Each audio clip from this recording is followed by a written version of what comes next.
I'm Alex. I'm James. And I'm Dan. And this is the RAGAMUFFIN Music Podcast. Every month we get together to talk about the latest news, music and trends in the world of alternative music. On this episode, we'll be reviewing an array of singles from this past month, including new Slipknot, Architects, Beartooth, Bring Me the Horizon, and so much more. And we're halfway through the year, so we're going to be talking about our favourite albums of the year so far. But first, the news. Dun, dun, dun, dun. That was the weakest link. Rage Against... Before we get into it, guys. Oh, God. I was in our local record store the other day. Oh wait. Oh, I don't know. Where's this going? I spotted something that made me think of James, so I had to buy it. Okay, kind of worried. Oh, yeah. That's fucking cool. Oh, my, it's the actual CD? Oh, my... It's like a promotional single Of what I go to school for. Well, in like a little I'm glad, notebook. I'm glad you saw this and thought of me. This is absolutely fucking incredible. It's maybe one of the best presents I've ever got. Thank you very much. I'm not sure Alex will say the same thing about what I've got in my hand now. Oh, no. Oh, no. See, I couldn't let you go empty-handed, so I've got you something as well. Are you taking the piss? Sick. It's Pharrell's Happy on single. Can I have more context of This all is- this? Not just Pharrell's Happy on single, it's got a B-side, which is an instrumental version. Oh, I've got lyric sheet on this as well. This is... I gotta say, hell. I'm sickened. I'm elated. Yeah, I bet you are. This is going straight out the window when you leave. I'm treasuring this. No, you Oh, put it well, up I'm here next glad to for your Metallica CD and your Ghost Side CD. How dare you? You're welcome. I think boys. it's fantastic. Thank you, Dan. That's really, really appreciated. I will make sure Alex gives that plenty of listens. Shall I go through the news? I'll have to go back again this month and see if I can find something else for next time. Where did you find it? Just around? In the pre-owned singles. Well, when it's back there in a couple of days. Right, the news? Yeah, the news. Rage Against the Machine made a massive comeback after 11 years of not playing a show together. The special show took place on July 9th at the Alpine Valley Music Theatre in Wisconsin, kicking off a run of dates across the US before coming back over to the UK to headline Reading and Leeds Festival and then continuing on to tour. It should have been download. Should have been. It should have been. The first show back was also filmed by legendary archivist Hate56, so be sure to keep an eye on his socials and his YouTube channel to see the set uploaded soon. The tour hasn't been as smooth running though. Frontman Zach De La Rocha spent most of the second show seated after injuring his leg. The show would continue to go on, but then even Tom Morello was tackled by security while on stage to chase down someone who rushed it. So hopefully this tour can continue without many more hiccups. Tenacious D have announced a new concept album in the works, with Jack Black staying true to the band's style, saying he can't talk much about it because it's too powerful, and that they've been travelling to all the power spots on the planet where the chakras are most enhanced. So just normal Tenacious D shit really then. There's been Why didn't any other band think of that? I don't know. The good side, though, that I love the most, there's been some speculation that it could be a sequel to 2006's The Pick of Destiny. So that is definitely something to keep an eye on because absolutely incredible an album. accompanying movie? I would certainly hope so. Apparently it's been written. Oh, nice. Do you reckon Muse write their songs in the places on the planet where the chakras are most weak? Yeah, there's Muse slander. Done. There you go, Ross. Yeah. If you're playing Ragamuffin Bingo at home, you can tick Muse slander off of your sheet. August 3rd will see Netflix to be the first to show a new documentary series all about the infamous Woodstock 99 festival. Titled Clusterfuck, Woodstock 99, it shows media reports from the time of the events, as well as fan footage, unseen videos, and new commentary about the chaos that ensued. The 3-part documentary features bands such as Limp Bizkit, Red Hot Chili Peppers and Korn, so it should be a good watch. Metallica have added another 10 schools to their All Within My Hands Scholar initiative, increasing the number to 32. The initiative is a collaboration with the American Association of Community Colleges to provide support for career and education programs across the US. They have said they want to shine light on workforce education and support the next generation of tradespeople. A great service by a band that have the ability to use their platform to help others. Legends. Love them. And then finally, big news, the surviving members of Pantera are reuniting for a 2023 tour.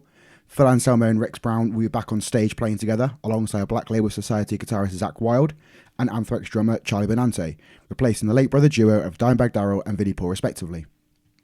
Although no dates have been announced as of yet, there's been a buzz since the announcement, with speculation already being thrown out about potential festivals they could headline. 20th anniversary of Download Festival next year could be on the cards potentially, but we shall see in due course when this reunion takes place. How are we feeling about that Pantera news? I'm not as fussed. I think there's some people who are very passionate about not doing it. But for me, a lot of the statements that have come out have been like, we want this to be a celebration of Pantera, and that there is pretty much meant to be no intention or planning to do any new music. So I think for me, as long as it kind of stays true to that, and it is that celebration of Pantera music, and giving people like yourself a chance to hear some of this live with some of the original founding members, I think it does provide something quite good. I'm not bothered at all, but if you're a Pantera fan, I'm happy for you. Well, a lot of the fan base seems pretty split. Ultimately, for me, I think the opportunity to hear those songs live is a very special thing, and that they couldn't have picked two better fits as replacements, particularly Zakk Wylde. But let us know your thoughts in the comments if you're excited, sickened, Indifferent. or if you just don't care, yeah. But that's the news. Now on to the reviews.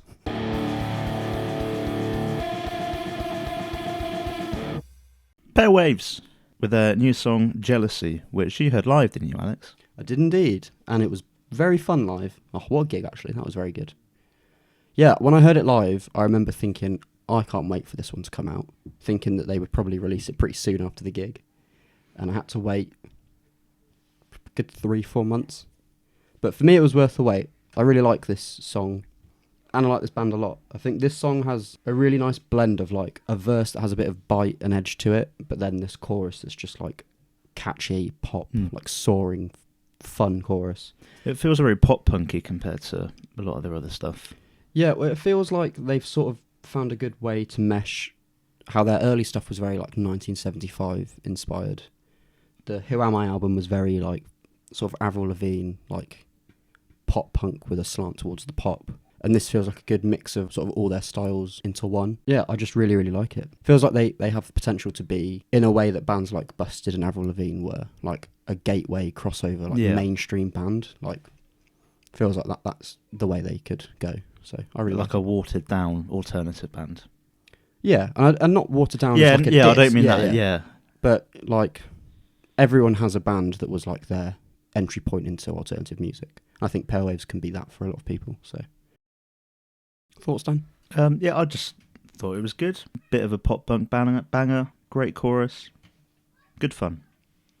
I think from hearing it live, I remember at the time, despite not knowing or remembering the lyrics, just having that melody isn't just an earworm that stuck with me, like after the gig. And I think that's something that they have worked on. Like there were moments on Who Am I that were really, really catchy.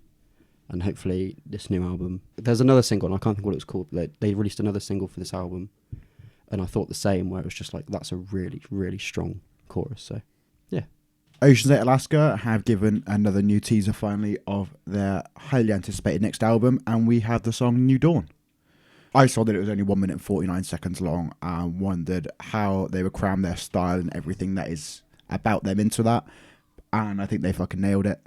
It's like they've kind of turned their older, slightly more deathcore style up to 100. It's just pure heaviness, and I love it. Like for me, one of the big selling points for them is always going to be Chris Turner's drums.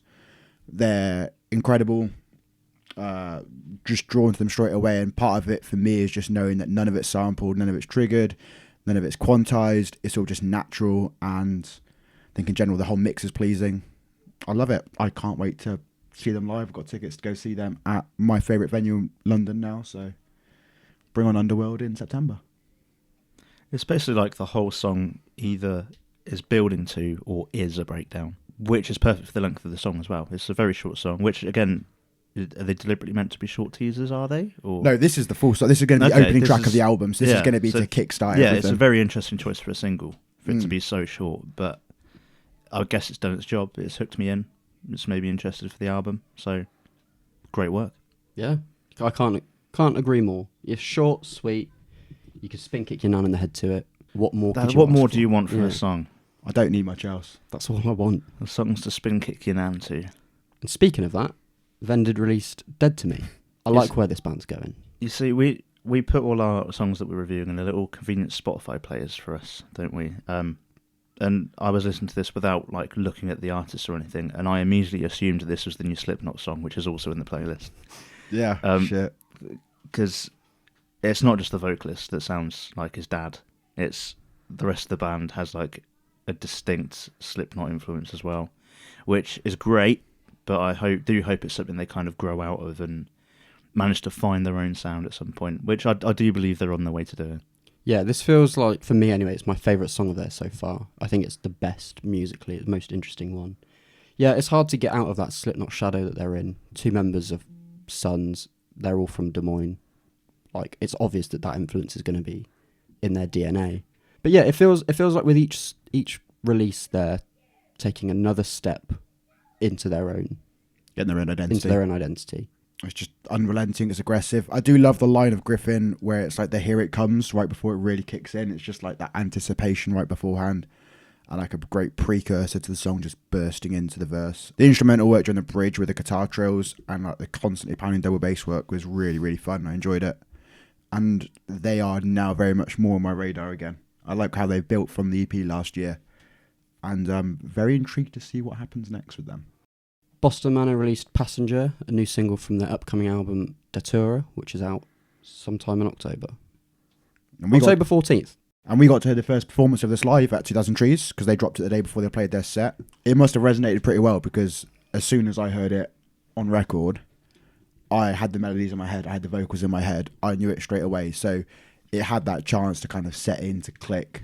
Not my favourite song by them straight away, and it's grown a little bit more with listens, and you can hear them experimenting, but I didn't mind it too much. I became a fan from the Desperate Times EP last year, so I'm looking forward to the new stuff. But yeah, it was enjoyable. It's a single.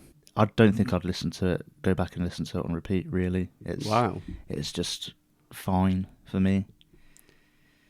That's surprising. I thought this was really good. Maybe it's because we saw it at Trees playing to a very big crowd, but for me it was like a glimpse into the future of them being like an arena filling band. Yeah, I mean, I don't know. I think it's fine. I don't dislike this song, but it's one of their weaker ones, I think.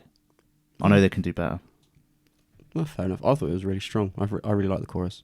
I think it has it presents an opportunity for a really massive crowd moment, and he nailed it live as well. I mean, I can't. That hook stays with you. Yeah, I find that hook to stay with you quite well, because yeah, pretty much from the get-go of seeing it being released, I was like, oh, I remember them playing this live and then instantly recognising it, which there's been bands that I've seen play songs live before where they've made its debut and it hasn't hit, and then when I listen to it back afterwards, I'm like, oh, that kind of sounds the same, whereas this was pretty instant. It was the same feeling I had with hearing the Pale Waves Jealousy song live first and then hearing it on record, and it was like it completely translates and like the melody carries over and it sticks with you. So I thought this was a really good song. Next, we had Bring the Horizon give their next release of Strangers. So I'm expecting this to be part of the next Post-Human. We've been waiting for this for quite a while. We had Die For You released last year. Hopefully we get this next Post-Human soon, but what do you think of the song? Well, it sounds like it's not going to be as heavy, this second instalment. It's a theme that runs through some of the other reviews we can talk about later, but the radio rockification of metalcore is very disappointing to me. I'm deflated by this one. I think Survival Horror was one of the best releases of like the last couple of years of metalcore or heavy music, whatever you want to call it. And so far, I mean, Die For You's good, but I've just not been excited by this new era so far. I like Strangers a lot more than I like Die For You, I think. Really? I echo that. There's something nice about kind of the simplicity of the structure, I think. Mm-hmm. The way it gets into the chorus quite early on. Yeah, it did take me a couple of listens, and I don't like the way that the chorus repeats the same lyrics in like a different order. I felt that a little irritating, I guess. But the melody throughout it, especially in the chorus, is really hooky and just catches you in. See, I when I first heard it, I thought, oh, this is going to be a grower. And then it just never happened for me. I didn't get that. So you did for me. I listened to it a lot and never got to the point where I was like, I get it now. Like, This more and more times I listen to this, it did grow on me a lot more. I do like listen to it and then think of like key points. Like, they're not the same band they used to be. It is very different, but there's like old aspects you can hear. Like Ollie's got such a great way with his vocals, where like at the end of phrasings, his voice is like teetering on the edge of like bursting into a full scream or something like that. So it's like these old kind of like influences are still kind of there, but there is that progression into something else. This is one of the great things about Bring Me the Horizon is they're so unpredictable. Like the way Armo went, I don't think anyone expected Dear Diary at the start of Survival Horror to be that heavy and that intense. But then they'll switch back again to kind of some more kind of pop rock kind of songs, like with these new ones, which, yeah, to their testament is great. They obviously just write with such freedom that they'll just do whatever they fancy doing. These are just our opinions. Yeah. Apart from mine, mine's the right answer. Mine's all fact. Let us know in the comments if you prefer this Strangers or Die For You. And make sure you spell them right in the right kind of weird upper and lowercase stylings. Anyway, next up, a surprise from A Day to Remember with Miracle. A surprise in the sense that it's practically a metalcore song. And it's actually good. Well, look, that recent album was just dog shit, let's be honest. You can call a spade a spade. It was bad. That spade was a spade. It was a fucking spade. I've seen some spades in my time, and that's a spade. Do you guys know what the secret golden ingredient is for this one? Why it's such a banger? No. It uses Architects riffs. No, do you think so? No, I don't know. It sounds a little bit Architects. Guess who contributed to the writing? Go on, James, you have a guess first. Will I ever think? Shit. Don't look at my notes. I'm not. Oh, sorry. Sean from Sleeps. No. Caleb Shomo. No. Will Putney. Oh. Ugh. I don't want to take the credit and put it all on him, but I think he's one of the best. I mean, he'll heavy definitely music. have an influence Yeah. if it's a bit more of a metalcore-y kind of sound. This is just a banger, isn't it? It is good. Very good song. I love the breakdowns, like the riffs and the solid drums. Oh, just and sound like they're going to be fun to mosh to. The switch up in the breakdown as well. So nice. Yeah, I think this would go off live and kind of like really just have such a good atmosphere and energy about it. I think the riff in it acts really well as like a vessel to carry us from like chorus back to the verse into the chorus again. And this breakdown's one of their best as well. And they've had some good breakdowns. They've got some really big breakdowns, yeah. Parkway Drive released The Greatest Fear, and I just don't enjoy it. I'd rather they hadn't. I'd rather they did not release it. Like I never ended up getting into them that much, and this has ended up being like my pathway. That these recent singles they've been released, and they're shit. Like there are parts that seem like they've got something decent about them, and like it could go somewhere great, and then it just falls flat. Like the chorus just really doesn't land on this at all for me, and it's like a shame because you've said so many times, Alex, about like, oh, you'd love their older stuff, but then hearing stuff like this instantly puts me off it, and I don't want to go and check out their music. I'm put off. I think that's maybe the frustrating thing because, like with what I was saying about Boston Manor earlier, they're capable of like such great stuff. For me, this is like if you got an AI to listen to one song from every band on the download lineup last year. This is what they'd write. Yeah. There's a way to transition yourself away from being like a metalcore band and, for lack of a better phrase, soften the sound without it being just bad songwriting. Without stripping away everything that's good about it and it being as generic and as ploddy as it can be. We'll get to it in a bit, but I think Beartooth have done it well. Because it's... We'll talk about it more later, but Riptide's not heavy, but it's still great songwriting. Shall we move straight on to Riptide? Yeah. Okay. I feel that's a good segue. Until I mention there's a segue. I'm going to leave this in as well. Anyway, Beartooth, Riptide, banger. It was just welcoming just to see it be good. I think there's been so many bands that, we'll talk about the Architects one shortly, where it didn't land the way we wanted it to, but this did. And there's always that worry about those bands you really like and if it's actually going to be good with new music. And that, like, this is a band for me where I want it to be good every time. I really do. And to have it land like that is fantastic. The music video, I think, was great. Yeah. It shows off like the new era perfectly. Like, that's incredible. The topless Caleb era. He's been showing it off. Topless turquoise era. Topless turquoise era. But instrumentally, I love how prominent the bass line is throughout it. It's got like such a strong backbone. The drums have nice progression, like the second verse change into a 16th note beat compares to more laid back first verse. The songwriting is phenomenal. The breakdown has a nice heavy section you're going to be able to mosh to. Caleb's vocals are fantastic. You hear both sides to him, which are phenomenal. And we haven't even seen them finish off the Below tour cycle yet, and we're already getting like the next era coming through, which is absolutely amazing. I feel like this is quite a definitive Beartooth song. It kind of encapsulates everything that they've done in the past. It's been great. You've got the raw heaviness, riffs, breakdown, kind of the lighter bits as well, catchy chorus, a bit of a woe in there to like have a nice sing along when it's played live.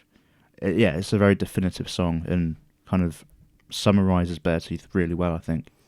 I felt like with Beartooth, it's always been a mirror of how Caleb feels and what he's going through at that time. You got stuff like the early stuff, which is very angry and rageful, and each album has got its own sort of identity and mood to it.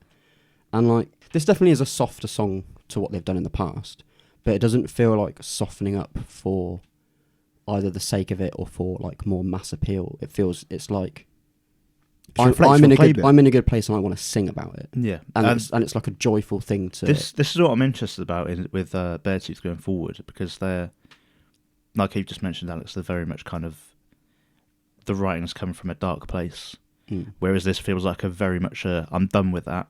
Like the lyrical themes in this song is kind of like, that's done. I don't want to talk about that anymore. Let's be a bit more positive.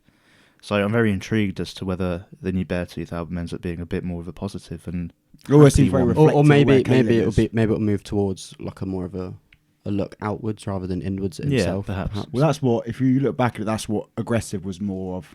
Yeah, and Caleb spoke about that, about like Disgusting was very inwards, Aggressive was very outwards, Disease was very inwards, some of Below was very inwards, and this is him.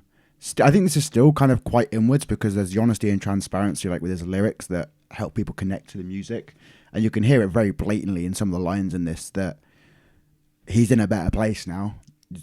Following him on social media, you see like he's been sober for a long time. He seems happy. He seems more content with everything, and like you look back at all like the making of Disease that they've got up, you kind of see the backstory and like how that album kind of came to be and how powerful it was. And it feels like with that transparency now with this song and the lyrics in this, you're seeing that positivity come through. So I don't think you'll lose the tone of Beartooth, but you'll probably just hear it in a slightly different fashion. Moving on to Architects with Tear Gas. Riff, good. Baseball bat sound on the drum, good. Everything else a little bit underwhelming, to be honest. Well, look, the riff's good, but is it a Rammstein riff? I think so. It sounds like it. It's very, very industrial. Like, I'm all in for bands like changing their sound, doing what they want to do, experiment, but it also doesn't mean that I have to enjoy it. And I know there's been like a lot of positivity of some people saying they're enjoying this. I don't, if I'm honest. It's not what I look for in an Architect song of what appeals to me. Like, Sam's vocals are solid as always in what they are. You can't really fault that, but then it just feels like everything that's been put together and how this song has been built just doesn't really do it for me. See, I don't believe that Architects are doing this like deliberately, like for the sake of becoming mainstream or anything. I think it is genuinely like what they want to be doing, but it just doesn't work. I don't think it feels a bit lost. I don't know. I don't want to say that it's bad, but I'm not interested in this style of songwriting. I would like to say as well, like there's a lot of Architects fans that are having the complete wrong reaction to this. Of I don't like it. They're meant to make songs that I like. Like I think I speak for the three of us that we don't really like this song, but that's fine. Why doesn't Sam do a Blair? They're not writing songs for us. They're doing it for themselves because it's what they do. Like we don't have to like everything that they put out. We don't like this song, and that's fine. Also, if you want, because we all know what style of songwriting you want. There's 3 fucking albums worth of it. Go and listen to those. If you want to listen to what you think Architects should sound like, that's what, like 3 hours worth of music across from Lost Forever, All Our Gods and Holy Hell. Just fuck off and listen to that. Yeah, I think cause maybe we were also a bit too harsh on Parkway Drive earlier. Bands I'm not. Absolutely can do what they want and change up. No one owes anyone anything. But people are allowed to just be like, not for me, thanks, and walk away. Literally. You can literally just not listen to the song. Yeah. But you just I mean, I think I was a bit rude about Parkway Drive earlier, and I was about to say you don't need to be rude, but You got one more thing you want to say on this? let's just move on. Electric Callboy are back with Fuckboy featuring Conquer Divide. And this was not what I expected from them. I saw they released a new song. I was ready for a funny music video, some bantery lyrics. Some memes. And like there is kind of some of that comedy in the lyrics and like some of that context, but it was something so different, kind of hearing a pop punk sound from them. Yeah. And hearing the collaboration, which I thought worked really, really well, and the back and forth between the two was... She's got a great voice. Yeah, it was absolutely fantastic. And I don't know, it gave me like a greater appreciation for them, because what they've done with the comedy side of it is hard to do. You kind of got to land that the right way, but it's still also amazing music. And this, having the ability to change genres, kind of be a little bit more serious with it, but still put out a good song in a completely different style from what you're used to, that's not easy. Not a lot of bands can do that. And I think they've landed that really, really well here. Now, like, I'm so much more sold on them again. I didn't enjoy this one so much. I found, like, when I first started listening to them, I thought, oh, it's a pop punk song. And then there wasn't really that much humour to it. It was a bit more of like a, not serious song, but Less obvious. Like, just a generic pop punk. It's like, unless they're being incredibly clever and parodying Machine Gun Kelly with this, I don't know. Like, if it is a Machine Gun Kelly parody, funny, get it.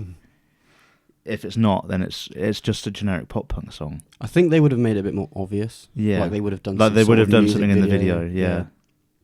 I think because the comedy's dialed down in this one, it was the first time where I really was able to notice how good the Nico is, the clean vocalist. I just think he's got a really nice tone to his voice, and it's sort of like you're distracted by the comedy of the other songs sometimes. You just don't realise. I think he's a great singer, and like you said, the collab works really well in the same way that the features on "I Loved You a Little" by The Main sort of brought that song to life a bit more. Yeah, it did. Yeah, this one had the same. It made me effect, think of that song as and, well. I like that. And lastly, Slipknot are back. This is the Dying song, and it's a song. Do we go to James first or James last? We'll save James till last. I reckon. Okay.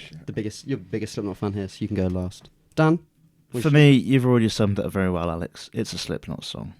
It does all the things that Slipknot do very well, but doesn't excel in any way, really. My favourite bit about the song is how it kind of builds up the tension. It gets a bit more intense further and further along as you go, and then that final chorus into the outro is like, blah. There's just loads of like noise and percussion and loads of stuff going on. Yeah, it's a Slipknot song. It's good. There were things about it I really liked, but I think something that I felt for a while is like the Grey Chapter, We Are Not Your Kind, now this doesn't feel. I don't feel much distinction between them. Whereas when you go from like self-titled to Iowa to Volume 3 to All Hope Is Gone, those are like clear, definitive albums with their own style and sound. And it's felt like since the Grey Chapter onwards, it's sort of They're Slipknot songs. You think about some of the songs that they released to kick off previous albums, like The Negative One and Devil and I for Grey Chapter, and then Unsainted for We Are Not Your Kind. Those are huge, huge songs. The Devil and I in particular felt like kind of this is here, we've got a new album, it's going to be a thing. Mm. Whereas this was just like, it's a Slipknot song. We're Slipknot. Yeah. We still do this. Which is fine. It's fine. Go on, James. Let loose. I mentioned earlier about like there are bands that you want it to land every time and enjoy it. This ain't one. Oh no. I always want to enjoy Slipknot music, and I don't enjoy this. There are large sections which I do love, and like the verses are wonderfully aggressive, and it's nice to hear some of like Jim's lead work kind of worm its way back in. I haven't really heard it that much since like Volume 3 or Hope Is Gone, I think. We used to kind of like see him just noodling around on stage and kind of like improvising. Even like you look at the old Download 2009 kind of set, you can see him doing all of that, and it's like, oh cool, it fits in the song nicely there. And it's nice to have that back, but then it kind of gets back into the chorus, and that just doesn't hit for me. It doesn't resonate. Like, I'm never against them mixing up the vocals. And I hate the comparisons that people are giving to Stone Sour because I think they are very distinct. I think you can... That's you a really can, lazy comparison, isn't it? When people... Corey's doing cleans It's and like Stone saying Sour. it's, yeah, it's Slipknot, but not as heavy, so it's Stone Sour. Bullshit. You can go back probably to the first Stone Sour album and there are select 1 or 2 songs that instrumentally you could hear and maybe mistake for some Slipknot. Yeah. However, they are very 2 distinct bands, and just because Corey's doing cleans does not mean, it's like Stone Sour. Fuck off. However... That's you told. That's it, yeah. Yeah, you. Like, I don't mind his cleaned choruses. Like, Unsainted, I think was fantastic. It's a great song live, it hooks you in. However, for this, it just doesn't feel like it fits for me. And obviously having a chorus repeat and come back in, it just kind of pulls me out of the song. I thought the bridge was great, and I love how, like, in your face it is, but then it kind of comes back into that chorus, and I'm, like, pulled back into reality of not enjoying it. And, like, Grey Chapter was the album that possibly, I think, as a whole, resonated with me the least. Which I think, for most people, it's All Hope Is Gone. But, I don't know, Grey Chapter, apart from, like, some of the big tunes on it, as a whole album, I didn't enjoy it, and this kind of puts me back in that kind of vibe. Chapeltown Rag, fantastic kickstart to this album, I think. I think that will be fantastic. I loved that song, and I'm glad that's going to be on this album. However, this now is then pulling me out slightly, and I'm a little bit more wary, and I don't like being wary about a Slipknot album. Like, I'm never going to lose my love for this band. That's never going to go. However, a little bit like the Architects album, I'm just lowering my expectations slightly, and hopefully it'll be a good thing, and it will flip, and it will come out, and I'll be elated with how good it is and be like, yeah, Slipknot are the best band in the fucking world, and they've proved it again. However, just holding my horses for the minute and hoping that is going to be good. We also want to give a quick shout out for an independent spotlight. Nala released their single Mother at the start of this month. Wait, no, we're in August. Start of last month. It's an absolute fucking banger, so go and listen to it. We love that band, we love that song. And you can also see that song live as part of our 2000 Trees vlog. And you can also go and listen to Jacob's Perfect Gig, also up on the channel and on all platforms. We've got some releases to look forward to coming up. On the 5th of August, Amon and Marth will release The Great Heathen Army. The 19th of August sees 3 releases: Five Finger Death Punch's Afterlife, I Prevail with True Power, and the Holden Absence Alpha Wolf split, The Lost and the Longing. And lastly, on the 26th, Machine Head will release Of Kingdom and Crown. What are we excited for? I think definitely that Holding Absence Alpha Wolf split. I've been getting into Alpha Wolf now especially, so I'm excited for you guys to kind of like maybe hear a bit more from them. And then I'm just looking forward to the I Prevail album as well. It's been a long time in the works. I'm intrigued to see how it turns out. Yes, I'm looking forward to the new music. I wasn't listening. Oh, damn. Amon and Marth. Does that interest you? A little. Five Finger Death Punch. Not really. I Prevail. I'll listen to it. Holden Absence Alpha Wolf split. Yeah, boy! Machine Head. No. Ah, okay, there we go. You, Ali? Well, look, I'm very excited to see if Five Finger Death Punch use exactly the same guitar tones for another album. Spoiler alert, yes. So I'll say that one. Nah, Half Wolf. Half Wolf. Ha-ha. Holden Absence Alpha Wolf gonna be sick. So that's the one. Let us know in the comments if you're excited for anything, or if there's anything we missed out that's coming up that we should be keeping our eyes and ears on.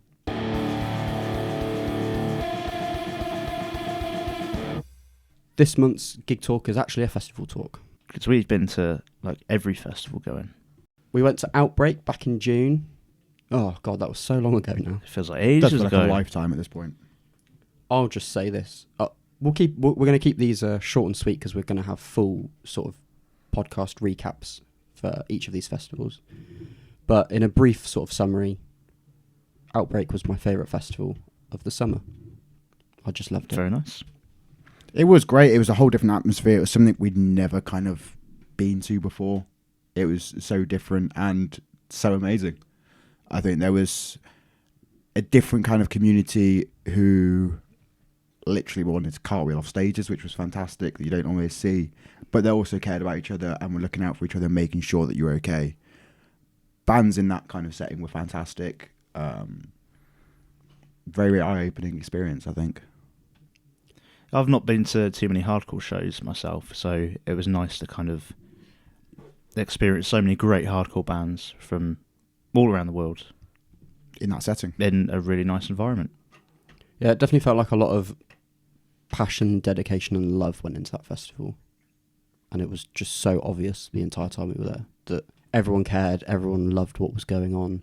People were, I think, almost overwhelmed at how just immensely positive and well put together it was. And I got nothing but good things to say about the entire weekend. We then went to 2000 Trees. It was your and I's first time there, Alex, and Dan, it was your second appearance. You bigged it up incredibly, and it lived up to those expectations. Such a great community.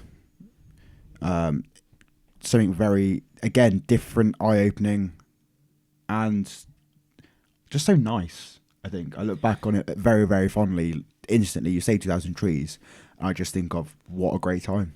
I think although it's a very different festival to Outbreak in terms of, well, not so much in terms of genre, but in terms of it's outside in a field instead of indoors in an exhibition centre.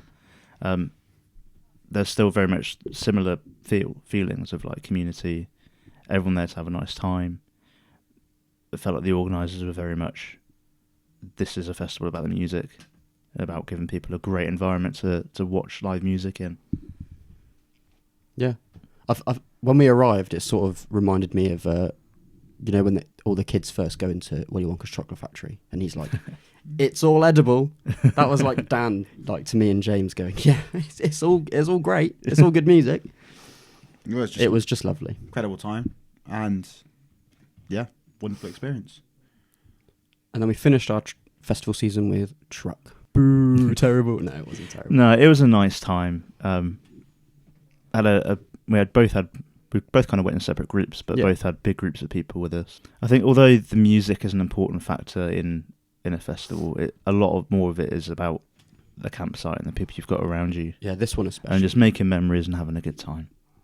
Yeah, I mean the music and the genres on show aren't massively what we're into. Maybe you a bit more than myself, but yeah, like you said, it was more just I just treated it as like a little holiday. Yeah. Spending time with people that I don't always get to see. There were some problems. Some things they overlooked, Yeah, which we'll talk about in more depth in a special Truck Festival review podcast. but overall, it's good to be back. So the same sentiment.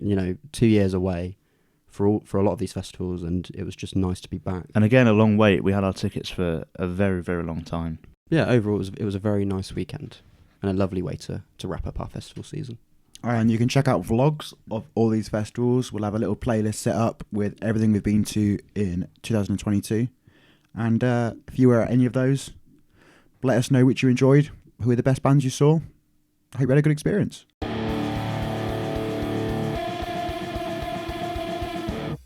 Shall we have a look at some comments from do some it. of our other videos?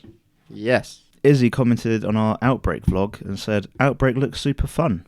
You know what? It was. You're bloody right. She's it not was. wrong there. It was incredible. Great times. More fun stuff. Brad West commented on our Guitar Hero 3 tier list and said, this was so much fun.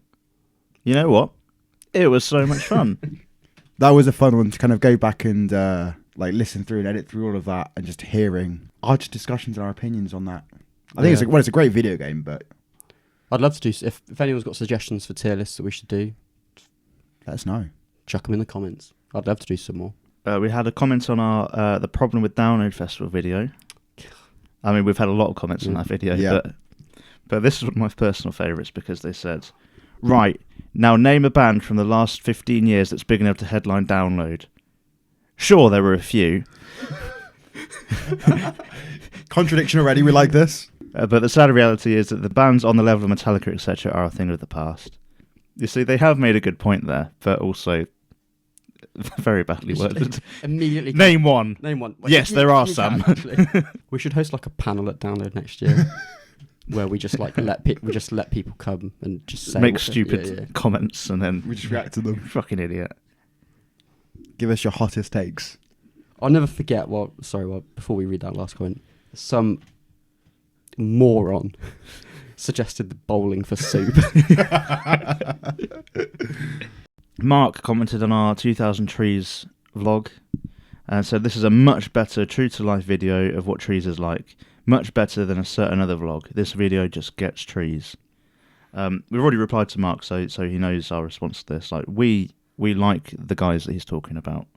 We like their videos, but like we aim to we only started making these kind of vlogs this year, essentially, like from last September. So we didn't want to just do the same thing that other people are doing. We wanted our videos to kind of be about showing what festivals and what the gigs are like, showing what the kind of experiences of going to a gig, and to just promote bands as well that are playing. Yeah, and so it's nice that it comes across that way. Yeah, and also people enjoy gigs and festivals in different ways. Like we spent a lot of time at Truck, sat in camp, not doing a whole lot. You know, different festivals evoke different sort of emotions. Sorry, I immediately got you went to the office then, didn't you? Yeah, different festivals for different. Yeah. I don't know where I was going with my point, but we're glad that you enjoyed our vlog. Leave some more comments. Maybe leave sort of an antagonistic comment so that we can have a bit of an argument next time.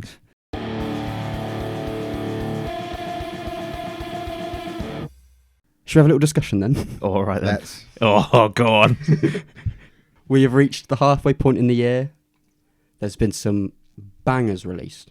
And some shit, actually. We're not talking about the shit no more, no.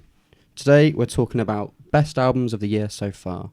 Shall we say these are in no particular order? Yeah. We don't necessarily, or at least I don't necessarily have a number one favourite album of the year so far. I've got a number one. I got number one. Shall we not say it, because it might spoil our end of the year awards otherwise. Yeah, let's keep it. Should we do in no particular order? No particular order. Go on, Dan, kick it off. I'm going to throw in Prince Daddy and the Hyena with their self-titled album. I think it's one that you two haven't listened to, but I just love it. They're kind of cut from the cloth of like the DIY scene in America. So there's a little bit of emo in there, a little bit of punk, a little bit of indie, a little bit of acoustic stuff. And overall, it's just a really nice album. Oh, fair And it's one of my favourites so far of the year. Wow, you curveball straight away. Oh, yes, because I know that you're going to say Mum Jeans. You fuck. Yeah, my first pick is Mum Jeans, Sweet Tooth. And I just adore it. It's just an album that I every time I re-listen to it, a different song sticks out as this is the best one.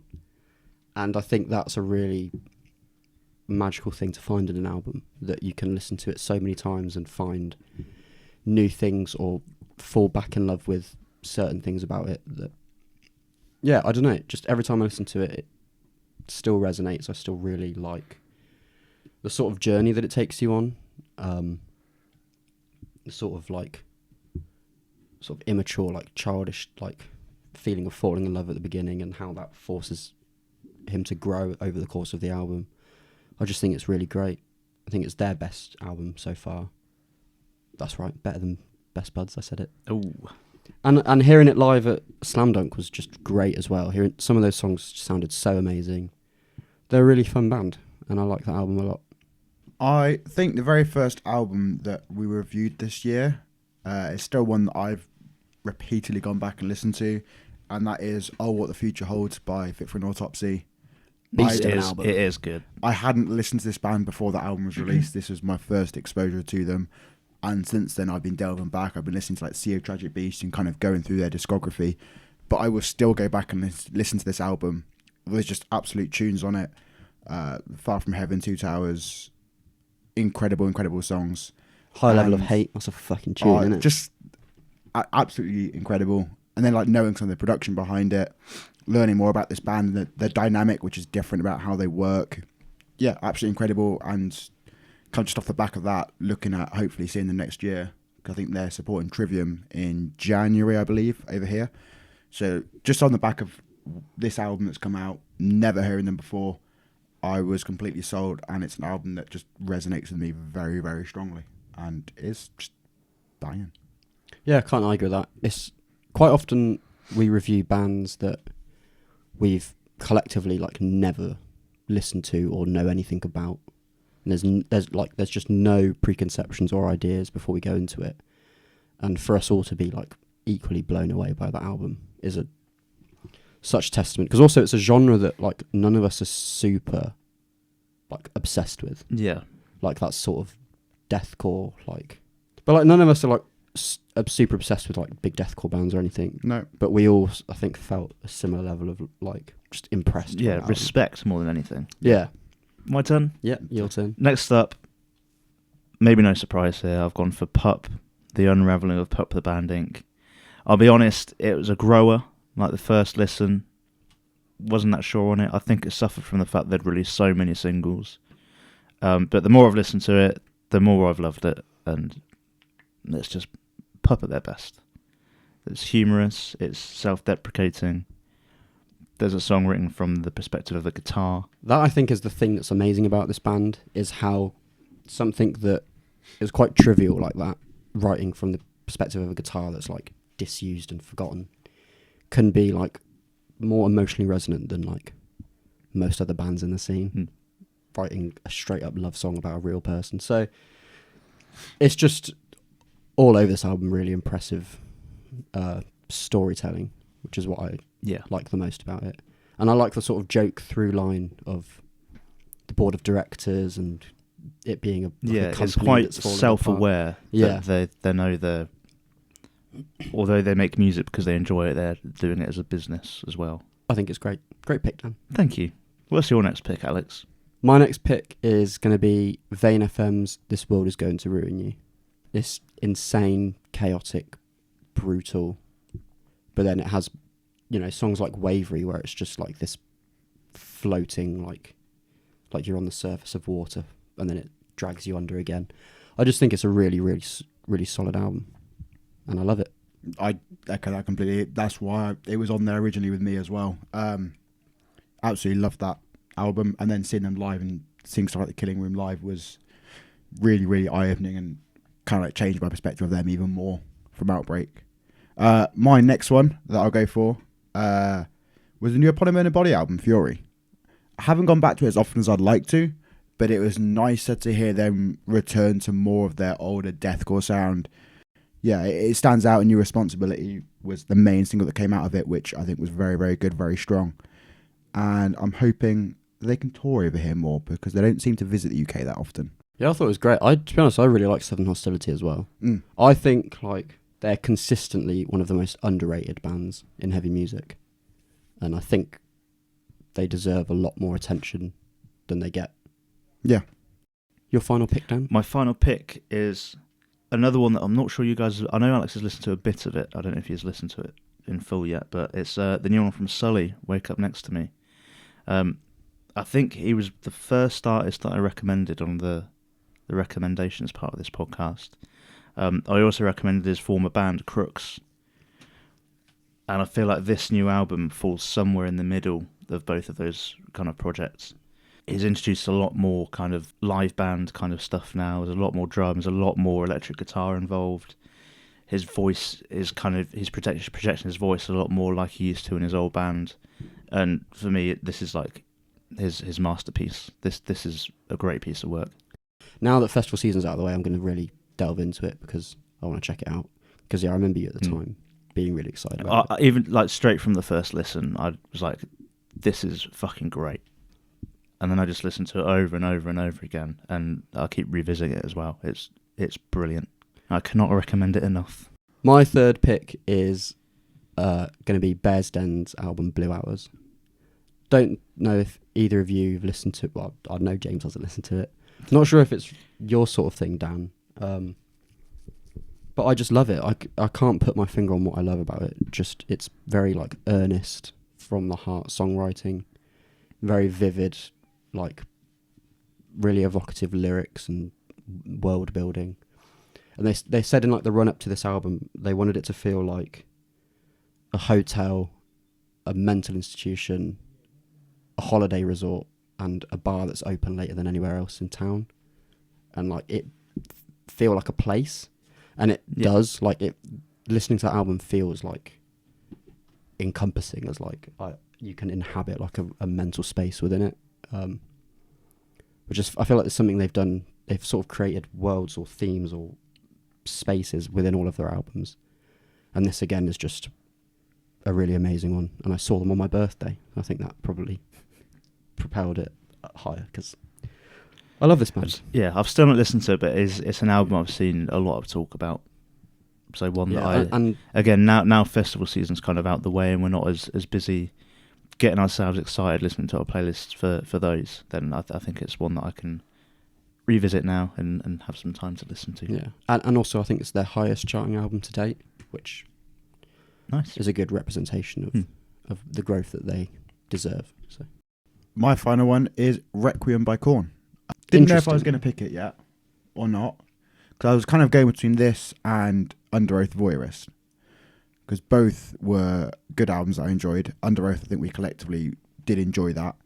But I don't know, I think maybe based off the festival experience, seeing like Start the Healing and Worst is on its way live at Download, they did land very well and fitted in with the Korn set pretty seamlessly, and kind of would end up coming out of Download and going back and listening to the album in a different kind of light. And it's like, there's been other bands that have done that before. It's a live experience, kind of like changes how I listen to the music, like on a day-to-day basis. And that did happen for me. By no means one of their strongest albums, but one that has grown on me with more listens and because of that live experience. Yeah, you know, a lot of times when you're a band like that, really iconic, loads of huge songs, and when you play something new live, it's like the crowd goes noticeably flat, and this did not happen at Download. Like, those new songs that they played were fucking huge, sounded great, the crowd was so into it. And that's all I need now. I think I had this conversation elsewhere, like talking about the new Slipknot album, and it's the same kind of with Korn, with a band of this like magnitude and this kind of point in their career. I don't necessarily need a whole album to land for me either. If I can get like 3 or 4 songs that can make its way into a set list that fit in with like the iconic array from their previous discography, cool, I'm happy with that. I don't need a whole album to land necessarily. And I think that's kind of part of the appeal for this. I can pull songs out of it that I can easily go back and listen to that, like I say, fit in seamlessly with their expansive discography so far. I'd just like to say Pharrell has just been sat in the centre of the table, just happy, chilling out for the whole duration of this podcast. I think he's happy. I am not happy with you, Dan. Minions and that. We'll be discussing this after the recording. It's a yellow album cover as well, like the Minions. Shut up. Banana.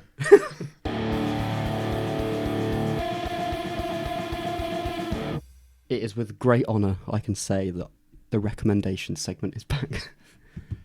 Huzzah! We've been too busy at festivals to recommend albums, but it's all over now, so we can recommend some albums. James, what do you want to recommend? Staying with that, I've mentioned it, I think, before with like a festival breakdown. I'm going with Survivor's Guilt, the mixtape by Kenny Hoopla. It's been on repeat for me constantly.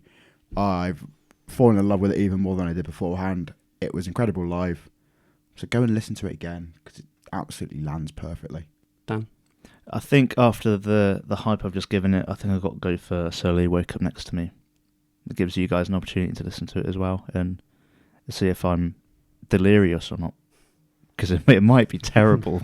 and I just think it's the greatest album ever. But yeah, we'll see. We'll let you know if at the start of next episode we're just hurling abuse. If I've just quit. Yeah. Yeah.